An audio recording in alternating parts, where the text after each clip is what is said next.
नमस्कार, मी सी अनिरुद्ध राठी आपल्या सर्वांचे स्वागत करतो. ते म्हणतात ना, आपल्याला जीवनामध्ये काहीही फ्री किंवा फुकट मिळत नाही, पण या नियमाला एक अपवाद आहे. तो म्हणजे बक्षीस अर्थात गिफ्ट. म्हणजेच आपल्याला जे गिफ्ट किंवा बक्षीस मिळतं ते फ्रीच असतं किंवा एक प्रकारे फुकटच असतो. पण ह्या मिळणाऱ्या गिफ्टवर किंवा बक्षिसावर नेमका आपल्याला टॅक्स भरावा लागतो का? इन्कम टॅक्स ऍक्ट त्याबद्दल काय बोलतोय ते आपण या व्हिडिओमध्ये बघणार आहोत. आणि त्याच अनुषंगाने आपले एक प्रेक्षक आहेत लातूर येथून उषा पाटील यांनी एक खूप छान प्रश्न केला आहे. आणि हा प्रश्न एवढा प्रॅक्टिकल आहे की अशी सिच्युएशन तुमच्यासोबत सुद्धा निश्चित घडू शकते. त्यामुळे हा व्हिडिओ हे प्रश्न आणि त्याचे उत्तर तुमच्यासाठीही खूप महत्वाचा आहे. तर हा व्हिडिओ निश्चितपणे शेवटपर्यंत पहा आणि जे तुमचे फ्रेंड्स रिलेटिव्ह आहेत ज्यांना तुम्हाला वाटतं या व्हिडिओची आवश्यकता आहे त्यांना शेअर सुद्धा निश्चित करा. तर आपण वळूया डायरेक्ट प्रश्नाकडे. तर लातूर येथून उषा पाटील जे आपले प्रेक्षक आहेत त्यांनी आपल्याला प्रश्न विचारला आहे की सर, रिसेंटली मी एक मोठी प्रॉपर्टी खरेदी केली आहे. त्यासाठी वडिलांनी मला 40 लाख रुपये गिफ्ट अर्थात बक्षीस दिले आहे. तसेच माझे एक क्लोज फ्रेंड आहेत, ते अगदी माझे फॅमिली फ्रेंड सारखे आहेत. त्यांनी सुद्धा मला 5 लाख रुपये हे गिफ्ट किंवा बक्षीस दिलेले आहे. वरील मिळालेल्या रकमेवर मला टॅक्स भरावा लागेल का? सो सर्वात आधी तर अभिनंदन तुमचं की तुम्ही एक नवीन मोठी प्रॉपर्टी खरेदी केली आहे आणि त्या अनुषंगाने ऑब्व्हियसली आपल्याला फॅमिली किंवा आपले फॅमिली फ्रेंड्स असतात ते किंवा इतरही रिलेटिव्ह असतात ते काही ना काही मार्गाने आपल्याला बक्षीस किंवा गिफ्ट म्हणून देऊन जातात. तर आता मी ह्याचे उत्तर देण्यापूर्वी एक रिलेटिव्हची डेफिनेशन इन्कम टॅक्सच्या अंडर आहे ती सांगू इच्छितो. तर बेसिकली रिलेटिव्ह ही एक डेफिनेशन इन्कम टॅक्स ऍक्टच्या अंडर दिलेली आहे. त्याच्यामध्ये खूप रिलेटिव्हचा किंवा खूप नातेवाईकांचा समावेश होतो. तर त्यामध्ये नेमके कोणकोणते आहेत हा व्हिडिओ संपल्यावर मी एक फोटो किंवा स्क्रीनशॉट लावेल. तर तो आवर्जून तुम्ही पॉज करून वाचा किंवा त्याचा स्क्रीनशॉट घेऊन ठेवा. आता त्यामध्ये साधारणपणे आई, वडील, भाऊ, बहीण, स्पाऊस म्हणजेच नवरा, बायको अशी एक मोठी लिस्ट आहे. अशा व्यक्तींचा समावेश आहे. आता जसं तुम्ही तुमच्या प्रश्नात आम्हाला विचारलात की तुम्हाला वडिलांकडून 40 लाख रुपये गिफ्ट मिळालेलं आहे.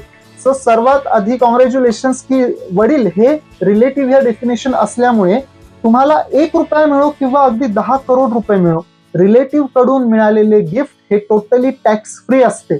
म्हणजे तुम्हाला जे वडिलांकडून 40 लाख रुपये मिळालेले आहेत त्यावर अगदी तुम्हाला 0 रुपये टॅक्स मोजावा लागणार आहे. तुम्हाला त्यावर काहीही टॅक्स भरावा लागणार नाही.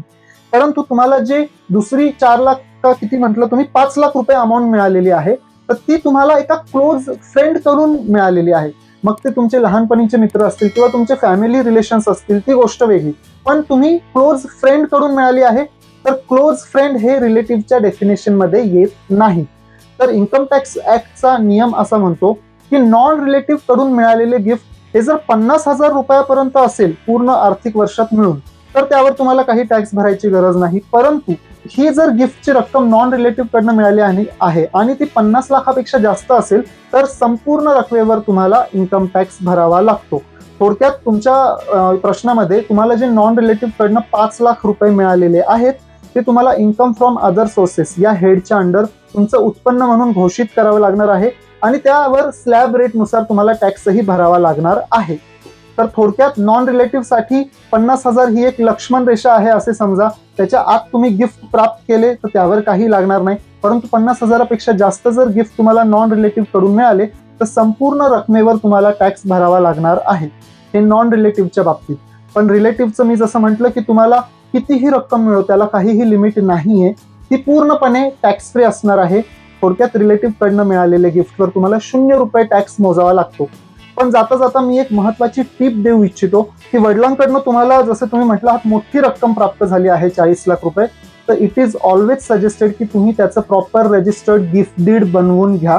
जेणेकरून उद्या तुमचं काही एन्क्वायरी झाली किंवा इव्हन वडिलांच्या केसची एन्क्वायरी झाली तर तुम्हाला इझिली ते प्रूफ करता यायला पाहिजे की हे वडिलांनी डॉटरला अर्थात मुलीला म्हणजेच तुम्हाला दिलेले हे बक्षीस आहे, गिफ्ट आहे आणि हे तुम्ही इझिली प्रूफ करू शकता.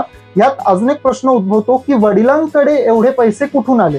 तर खूप व्हेरियस रिझन्स असू शकतात. जसं रिटायरमेंटचे पैसे त्यांना एकसाथ मिळाले असतील किंवा त्यांनी एखादी जागा वगैरे विकली असेल किंवा त्यांनी जे इन्व्हेस्टमेंट केले आहेत त्यांचे FD वगैरे ब्रेक करून त्यांनी ही गिफ्ट रक्कम दिली असेल तर वडिलांना सुद्धा ही जी गिफ्ट दिली आहे ती प्रूफ करता यायला पाहिजे. म्हणजे असे होऊ नये की त्यांना उत्पन्न हार्डली 2-3 लाख रुपये आहे वर्षाचं, मग एवढी मोठी रक्कम त्यांनी कुठून गिफ्ट दिली.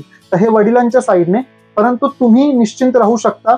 मी म्हटलं तसं गिफ्ट डीड जरूर बनवून घ्या, जेणेकरून तुम्ही हे प्रूफ करू शकता की हे वडिलांकडनं मिळाले जे आहे ते बक्षीस आहे, गिफ्ट आहे, आणि वडील हे रिलेटिव्हच्या डेफिनेशन असल्यामुळे तुम्हाला त्यावर 0 रुपये टॅक्स मोजावा लागणार आहे.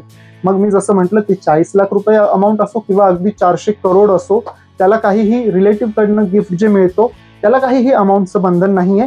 नॉन रिलेटिव्हला 50,000ची लक्ष्मण रेषा लक्षात ठेवणे. आणि आता नॉन रिलेटिव्ह बद्दल, तुम्हाला हे जे 4 लाख रुपये मिळाले आहेत हे जर तुम्ही लोन म्हणून दाखवण्यापेक्षा जर हे लोन म्हणून घेतले असतील तुम्ही, जे की 6 महिने 8 महिने किंवा 1 वर्षभरात तुम्ही ते त्यांना परत करणार आहात, म्हणजे ते रिपे करणार आहात, तर ऑब्व्हियसली हा तुमच्या उत्पन्नाचा भाग होत नाही, कारण की ते तुम्ही परत त्यांना रिपे करणार आहात. हे तुम्ही तात्पुरते हात उसने आपण म्हणतो किंवा अनसिक्युअर्ड लोन त्यांच्याकडनं घेतलं आहे. पण तुम्ही जसं तुमच्या प्रश्नामध्ये मेन्शन केलं स्पेसिफिकली की तुम्हाला फ्रेंडकडनं गिफ्ट मिळालेलं आहे 5 लाख रुपये, तर ऑब्व्हियसली मग ते तुमचा उत्पन्नाचा भाग होईल, कारण की लक्ष्मण रेषा 50,000 ही क्रॉस केली गेली आहे. आशा करतो ही माहिती खरंच मी खूप सोप्या भाषेत सांगितली आहे आणि याचा फायदा डेफिनेटली तुम्हाला तर होईलच, प्लस तुमचे फ्रेंड्स रिलेटिव्ह जे आहेत त्यांनाही निश्चितच होईल. त्यामुळे हा व्हिडिओ सर्वांना शेअर करा, तुमच्या कॉन्टॅक्टमध्ये जेवढे आहेत ते. व्हिडिओला लाईक करा, मी म्हटलं तसं शेअर करा, आमच्या चॅनलला सबस्क्राईब करायला विसरू नका. आणि सर्वात महत्त्वाचे, तुमचाही जीएसटी, इन्कम टॅक्स किंवा फायनान्स रिलेटेड काहीही प्रश्न असतील तुम्ही निश्चित आम्हाला विचारू शकता. आमचा ईमेल आयडी आहे taxguruloksatta@gmail.com. आम्ही निश्चित तुमच्या प्रश्नाची उत्तर देऊ, तेही अगदी सविस्तर सोप्या भाषेत, जेणेकरून तुम्हालाही त्याचा फायदा होईल आणि आमच्या बाकीचे व्ह्युअर्स आणि प्रेक्षक आहेत त्यांना सुद्धा. तर भेटूया पुन्हा नवीन एका प्रश्नासहित लवकरच. व्हिडिओ शेवटपर्यंत पाहिल्याबद्दल खूप खूप धन्यवाद. व्हिडिओ शेअर करायला विसरू नका. Thank you so much.